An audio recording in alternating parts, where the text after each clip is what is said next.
Avez-vous tendance à remettre à plus tard les tâches que vous avez à faire ou lorsque vient le temps de préparer un projet, de ne jamais vous décider à commencer à le faire? Vous désirez vaincre la procrastination.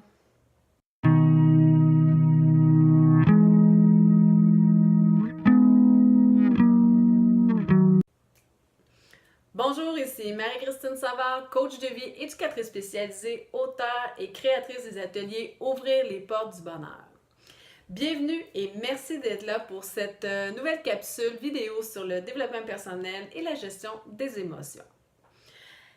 Pour ceux qui ne savent pas c'est quoi la procrastination, c'est cette manie-là qu'on a tous là, à certains moments là, de remettre à plus tard les tâches là, qu'on veut faire ou à remettre toujours là, à plus tard là, un projet là, qu'on aimerait réaliser.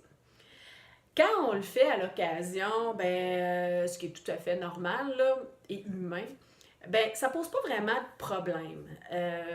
Par contre, si on prend l'habitude le plus souvent de remettre les tâches à plus tard, ça se peut que ça devienne un réel problème. Pensez à ce que deviendrait là, votre maison, votre appartement ou même votre chambre, pour ceux qui habitent en chambre, si vous ramassiez jamais là, ce qui traîne. Pensez là, pour ceux là, qui sont aux études, quel impact que ça aurait là, sur votre réussite scolaire si vous n'étudiez jamais ou que vous remettiez toujours là, à plus tard les travaux à faire.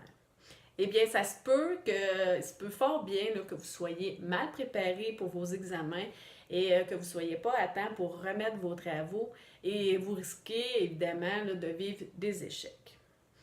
Mais qu'est-ce qu'on fait? Qu'est-ce qui fait là, qu'on remet toujours là, à plus tard les tâches à faire? En fait, il y a 7 raisons qui font là, qu'on remet à plus tard là, les tâches à faire.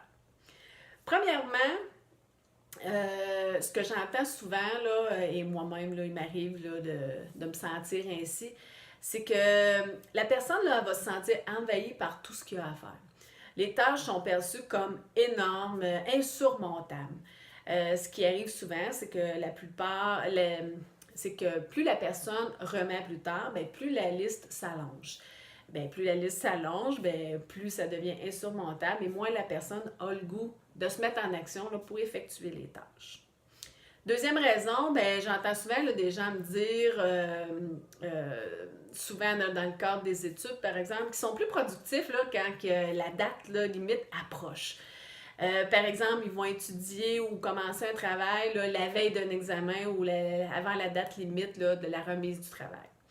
Le problème, c'est que s'il arrive des imprévus, ils sont vraiment dans le trou. De plus, il n'est pas recommandé de se faire vivre là, cette pression et le corps, là, il n'est pas fait là, pour vivre constamment là, sous l'adrénaline là, parce que ça peut avoir un impact négatif là, sur l'humeur, la santé, les relations avec les autres, etc. Il y a aussi la troisième raison, là, les perfectionnismes. Il arrive que certaines personnes remettent à plus tard la réalisation d'un projet, par exemple, parce que consciemment ou pas, elles aimeraient que ce soit parfait et réussir du premier coup. Elles ont peur de l'échec et pour ces personnes-là, il vaut mieux ne rien commencer plutôt que d'échouer. Quatrième raison, certaines personnes n'ont tout simplement pas le sens des responsabilités. Elles se trouvent toujours une excuse pour remettre à plus tard les tâches à faire. Elles s'imaginent que les gens vont faire les choses à leur place, que si elles ne réussissent pas, c'est la faute des autres, etc.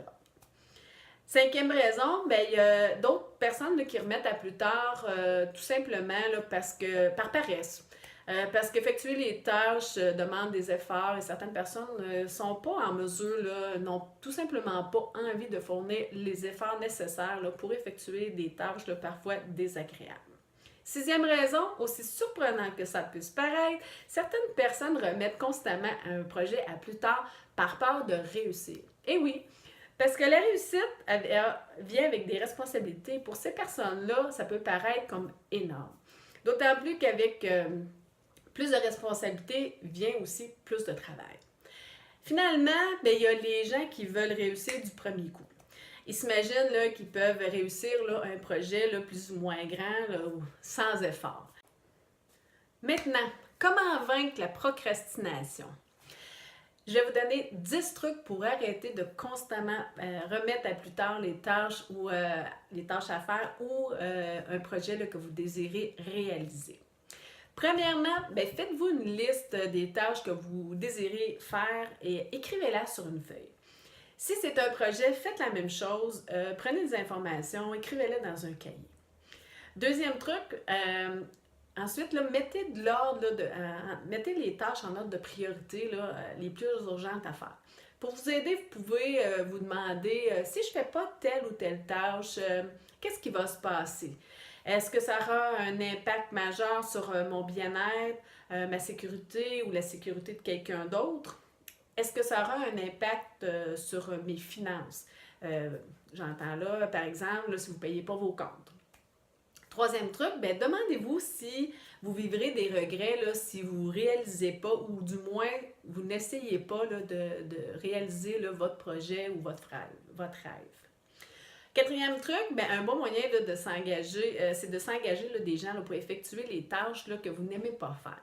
Évidemment, ça prend de l'argent, mais ça se peut là, qu'à moyen ou à long terme, ce soit rentable, là, dépendamment là, de ce que vous désirez réaliser.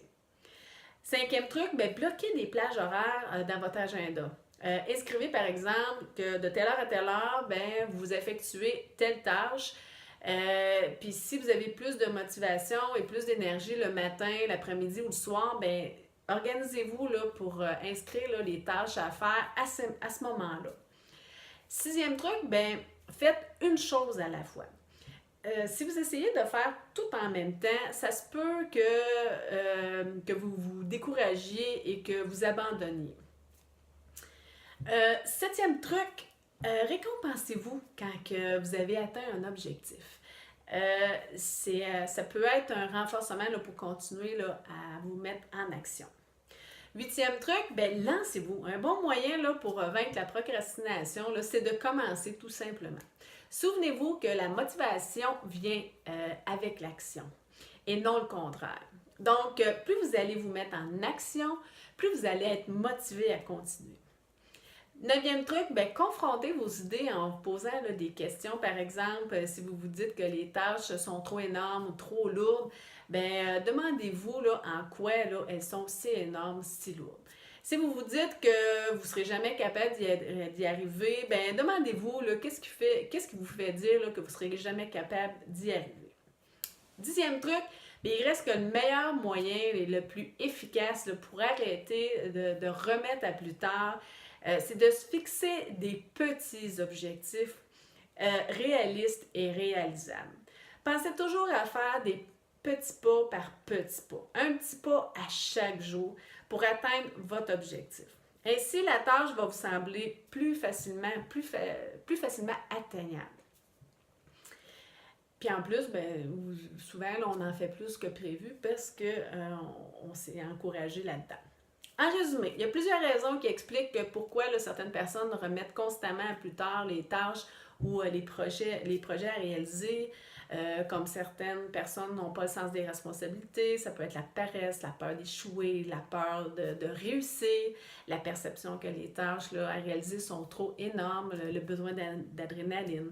Par contre, il y a plusieurs moyens ou des trucs là, que vous pouvez mettre en place là, pour vaincre la procrastination. Et le meilleur moyen d'y arriver, c'est de se fixer de petits objectifs réalistes et réalisables. Alors, qu'attendez-vous pour vous mettre en action? J'espère que cette capsule vidéo vous a été utile. Pour d'autres capsules et des articles en lien avec le développement personnel et la gestion des émotions, pour en savoir plus sur les services de coaching que j'offre et sur les ateliers en ligne, ouvrez les portes du bonheur, visitez mon site au www.relationaide.net. Sur ce, je vous souhaite une excellente journée et bonne chance dans vos projets.